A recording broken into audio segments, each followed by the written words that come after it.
Maman dit travailler c'est bien, bien. At sunrise, three brave sisters, Yasfa, Oneza, and Anza, step off their village trail. Adventure beats in their bones. They chase a spotted blue butterfly. They tuck bright leaves into their waistbands and laugh when Anza trips over a root into soft clover. They stop to poke at an anthill and watch a monkey swing before realizing they've walked farther than ever before. All at once, the jungle goes dead quiet. Birds stop singing. Wind stills. Only their heavy breathing remains.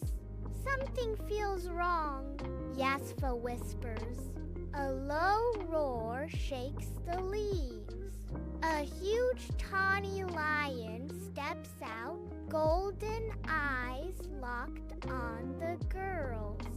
Fear roots them to the spot until Yasfa declares, "We don't run, we stay together." Onaiza grabs a branch. Anza collects stones. Yasfa waves her scarf, shouting. The lion lunges, they strike it again and again. Startled, the lion retreats. The victorious sisters hug, return home. They learn that united and courageous, they can overcome anything together.